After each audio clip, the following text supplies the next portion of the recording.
You ever get to talk to your homeboy, little Eddie boy? He'd tell you like one time, you know, me and little Eddie boy was cool, and cause me and Petey Wack was cool, and he had got into it with the Compton car one day when we was in Lancaster. I left Pelican Bay, and I can honestly say I was the first black foot as an inmate to step foot in Lancaster prison, because they loaded us up in Pelican Bay and drove us, and they drove the bus right on the yard in Lancaster, and it was a Mexican, a white boy. I was the third person off the bus that stepped foot. But anyway, as time went on, Eddie boy had got into it with the Comptons, and you know, they getting into it about something. And so I'm on the yard one day, me and the homie Q-Tip from Raymond, we on the Iron Pal. So we look across the yard on the handball court. It was like, you know, 4, 5, I say it was about 3 or 4 6-0s and about 15, 20 Comptons. And, you know, I had already been sick of that mess for some years about, you know what I'm saying, why when one set out of South Central get into it with the Comptons, you got to get into it with a whole city. So I'm like, what? So I'm telling Q-Tip, hold up, cuz. So I got, man, I like you, cuz y'all come on. So we come up on the handball court, and I'm like, cuz, what's up? So they so they like, well, you know, what y'all got to do with it? So I told a certain individual, I'm like, well, cuz, what you got to do with it? He got into it with him. He from this set, you from this. So, oh, cuz, we from Compton. We from Compton. So I'm like, well, cuz, we from South Central. You know what I'm saying? That's one set, cuz, they from one set. If them 2 sets don't get into it, let them get into it. But y'all the whole goddamn city, cuz y'all want to beef with one set out of South Central? Oh, cuz, if that's the case, beef with the whole South Central. They didn't like that. That's honorable of you to stand up for the town, man. Oh yeah. So look, you collected comic books. Where does your name come from? Oh, I'm named after one of my big homeboys that was a businessman. He was a businessman. So as far as the area goes, I guess you could consider me Lil Cartoon. But as far as Crippin' goes, I'm Big Cartoon.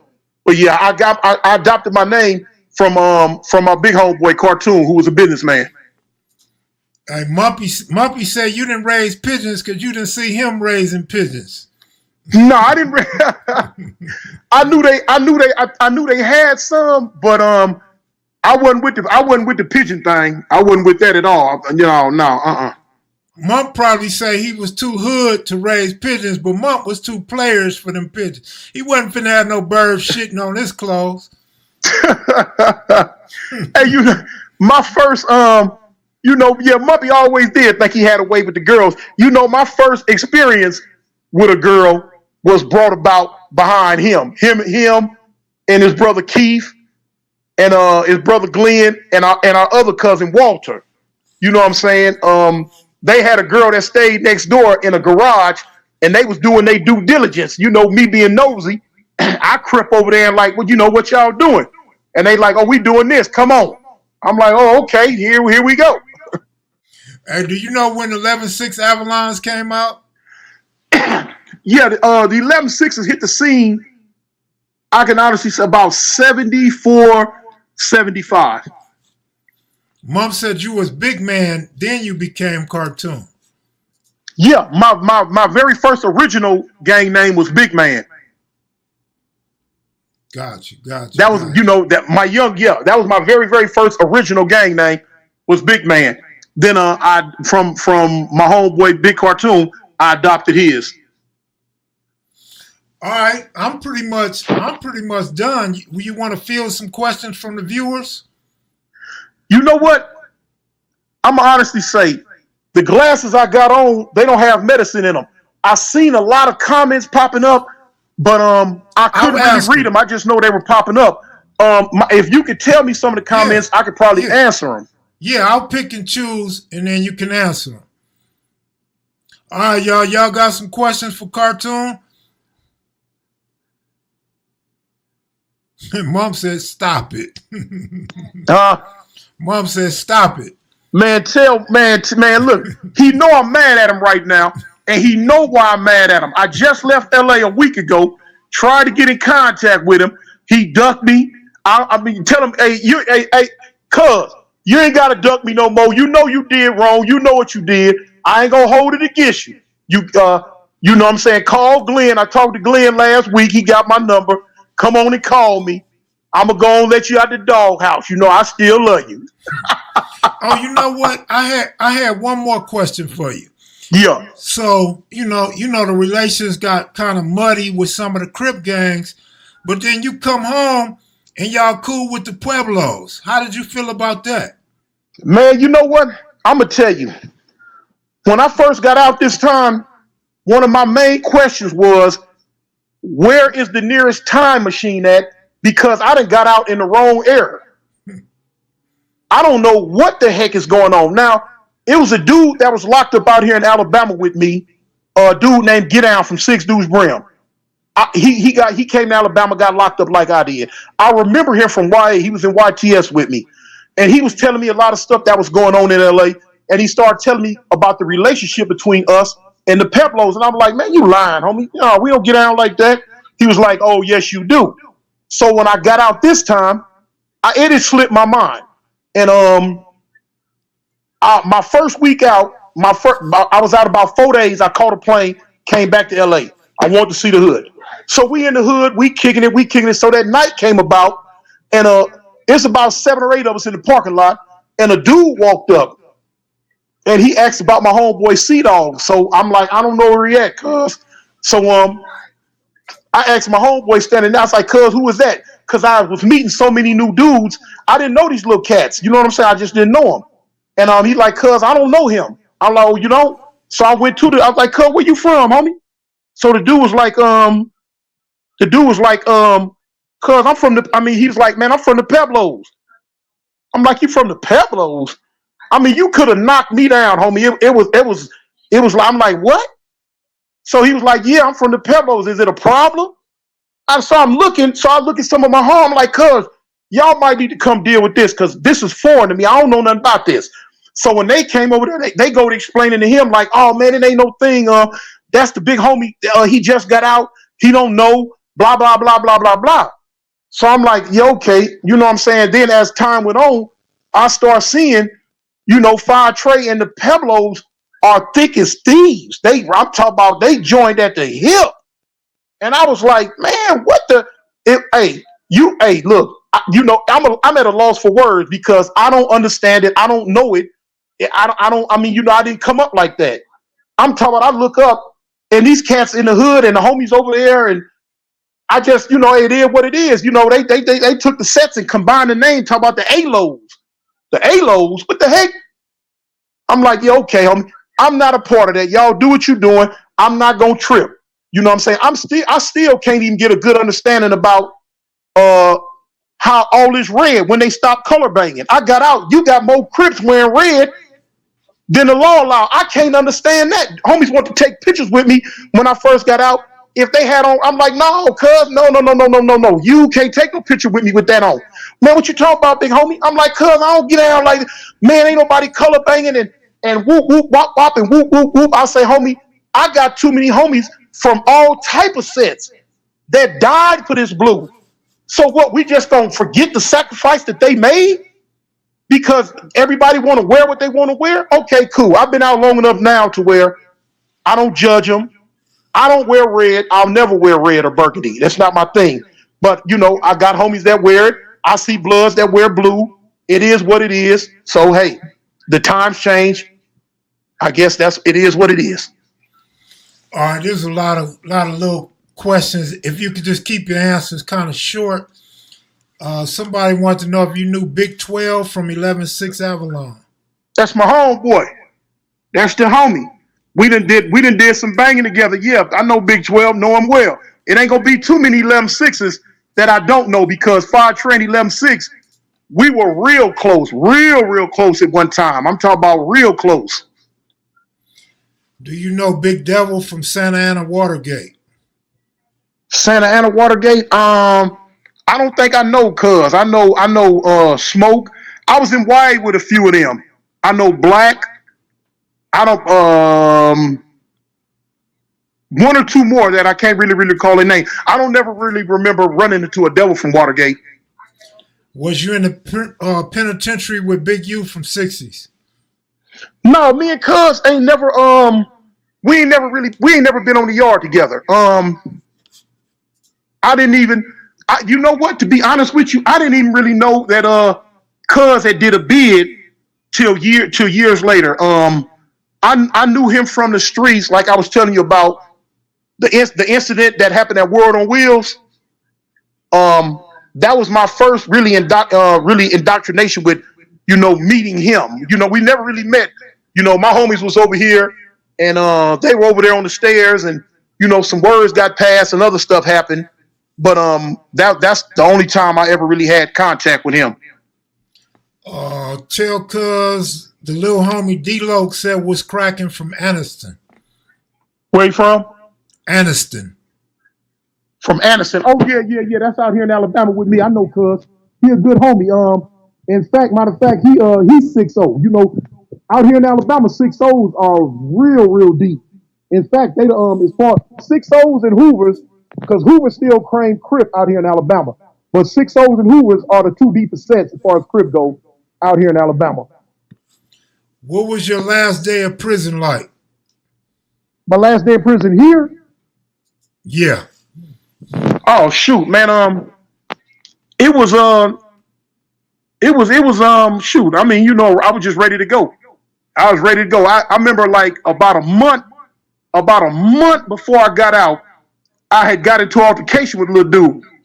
And I wanted to do something to this little cat because he was real fly at the mouth. But cooler heads were like, "Tune, hold on, wait, see, go for parole first." And I'm like, okay, if I make this parole, he's free.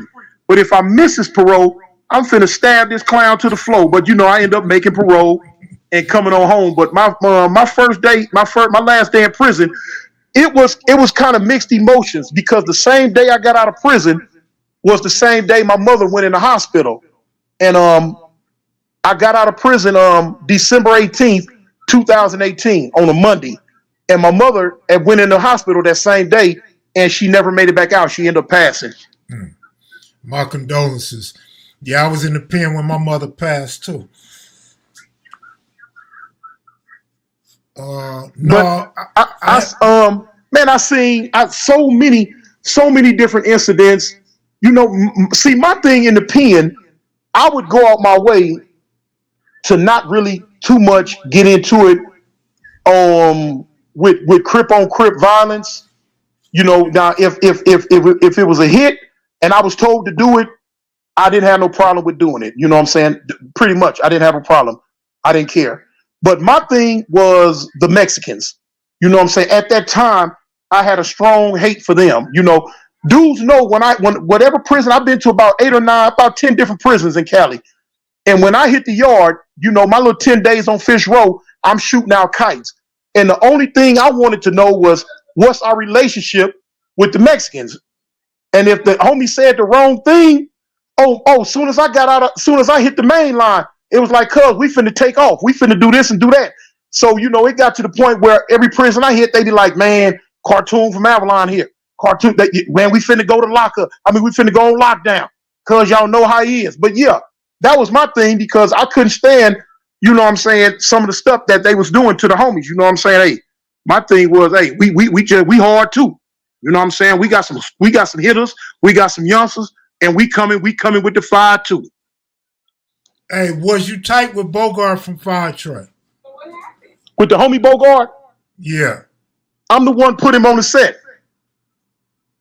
All right. When the homie passed away, I was kind of hurt. I was hurt about that, but yeah, I'm the one. Cuz originally was from Linwood, and when I met him, we got along so well. And I was like, cuz, you know what? That youngster was so down. I'm like, cuz, you need to be from the set. And our relationship was so tight. He was like, bump it, cuz, what's up there? Put me on the set. You know what I'm saying? We went from there. Next thing you know, it happened in the Crip module. Next thing you know, the homie was from Fire Avalon and was a real soldier too. you know, what happened to him was kind of bad, but, you know, them streets done changed so much. These youngsters nowadays, they have no respect for the big homies. These youngsters will, man, you got to be real careful with, you know, how you tread water with these young cats because they not respecting no beat down no more, period. You know, they coming with the pistol play off the rip. Fighting is obsolete. And it is what it is. So, you know, sometimes you got to get out the way and let them little young fools do what they do. Do you know Big Cisco from Fire Trey? Yeah. Keith Kloss, ex-NBA basketball player, wanted you to answer that question. What do you want to know? About if you knew Cisco. That was his question. Oh, okay, yeah. Yeah, that's the homie. I know all the Ciscos. Big one, little one, baby one, tiny one. You know, last year, me and Tiny Cisco, I had just met him for the first time. He's a down little rod, a little youngster. You know what I'm saying? But yeah, I know all the Ciscos. Somebody want to know if you knew Boulevard, C-Rod from Fodu's Gangster. If who? Boulevard. I don't know. He from Fodu's? Yeah. I don't know him. I don't really know a lot of them cats. I knew a handful of them from back when they hood first started, but after that, you know, if I wasn't in jail with them, I don't really know a lot of them. Like one of the pictures I sent you when I was in Pelican Bay, two of the dudes on that picture are from Fodu's. All right. I'll be sure and put that in when I edit this. Did you ever meet Jamel Barnes? As far as meeting him and talking to him, no. I would see him when I was young, and like Tookie would call meetings up at what was that? What park was that over there in East LA? First Street, that park over there? No, what's that park? Man, I forget the name of that park, but Tookie called a meeting up there one day, and a lot of the homies was going. They was like, "Cuz, we finna go to the park over here on such and such." So, you know, we filing on the RTD, we going, you know, and Jamel was up there. Then I, you know, see him up at Will Rogers Park. You know what I'm saying? They walking around with the overalls on, him and Took, some of the other homies like that. Do you know any of the founder names of 11-6?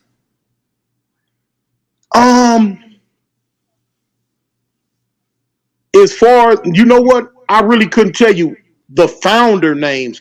You know, homies that's like in my generation or probably a couple of years older, I know them. But as far as who originally started 11-6, I really couldn't tell you. Joe Rockhead from Compton. Have you seen his interview?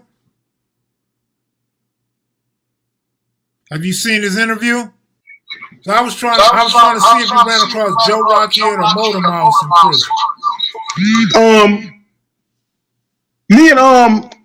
I didn't run across Rockhead.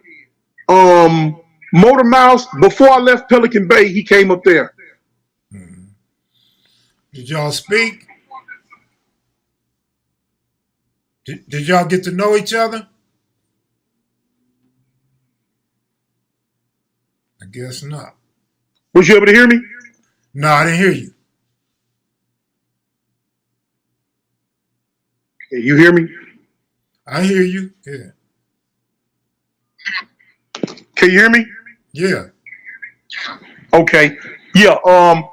Motor Miles, he came to Pelican Bay. He was in San Quentin, but he came to Pelican Bay mainline before I paroled. All right. It's not that he don't know how to use the technology, man. You can see the man's pretty smart. But there's nothing we can do about when people calling you or your Wi-Fi is acting up. So it ain't his fault. It's the technology's fault. Yeah, I was having problems too when we first started. Right. Let me see. Thanks, Kev, for always bringing the heat. Yeah, man, they love your interview, man. You got all positive comments. I'm not the only one that can see you don't have no extras and you truthful and forthcoming. And I appreciate you, bro. You come from good stock. I mean, I know your DNA, so Yeah, this turned out to be real good, and I would love to get a face-to-face in person one day. Oh yeah, I should be back in LA for August for 8/8 Day. So look, I know you just went to Fire Trade, and you go to all the Avalon days. Yeah, I tried to, with me being paroled. See, I paroled to Alabama, so my parole is here. So I'm kind of stuck, but you know what I'm saying, my heart is still in South Central. So what with me not being able to be there all the time, what I do, I just space it out. I just try to make each one of the set days. At time it gets kind of expensive, so I just spread it out like that. I appreciate you for coming on, man. You want to leave the people with anything or a positive message or say anything about this platform? Oh, well, I got a lot of homies that would always wonder why, man, why Avalon don't get a chance to get on Kev Mac show. They had all these wild different stories about why we weren't on there. How we see the we see the villains, we see this, we said we need to, okay, well, we can quiet that down now because, Kev Mac has given the 5 Trays a chance to get on Kev Mac video, and we thank you for that too. Other than that, man, you know what I'm saying? I'm from the old school, homie. All I can say is just keep it crippin'. Yeah, the one thing that a lot of us try to express nowadays is communication, man. All you gotta do is communicate with people. You see me and you hit it off right off when I responded to your message. Oh yeah, matter of fact, hold on, man. I got one thing. Baby, hey, bring me that book out that drawer. The homie's book. Yeah, I had one thing. I told the homie I was gonna do that, and I got caught up in the conversation, and I ain't really had a chance to do it. It's look in the drawer over there, on my side of the bed. Okay. Yeah, you know my homeboy Turtle. You spoke with my homeboy Turtle from 8/8. Yeah, he had told me that you was gonna interview him after you had read his book. Mm-hmm. Yeah. Okay. Yeah, he was he kind of waiting on that. You found it? Yeah, I was telling you, I didn't really give you no roll call, but man, like Avalon Blue, Turtle, I can't even think of the other dude's name. He got a book too. It's a fictitious book though. Fiction. Oh, you talking about my homeboy Nairi? Exactly. Yeah.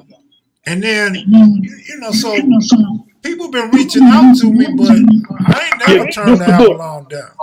Oh, that's it. Yeah. Oh yeah. That's the homie Turtle from 8/8 Avalon's book. It's out there. I told him, you know what I'm saying, I was gonna squeeze it in on your platform, so I did that. But yeah, the homie Avalon Blue, that's a good little homie right there. You know what I'm saying? He at one time he was the face of the hood. He was always there. He was always on point. Right. Man, Turtle looks big as hell. He bigger than you? No. This is an old picture of the homie from back in the 80s. Okay. Yeah. Yeah, I put it up close. The homie, that's back when we was young, the homie had his little size on him, but I weigh 350. Damn. All right, man, stay in touch, man. When you come in August, maybe you and Monk can get together and bless the platform. Oh, yeah. I'd like for us to get on there together, Yeah, absolutely. Okay, bet. All right. Look, man, you take it easy, man. If you ever need to come on or anything, just hit me up. All right. Shoot, if ever you know what I'm saying, you want to redo it, man, I'm always up for it. You just call me and tell me what time, what date. I'm there, All right, for sure. All right, take it easy. All right. Don't forget to throw up that C. You already know it. You feel me? The roots. That's where it started, homie. That's where it's gonna end.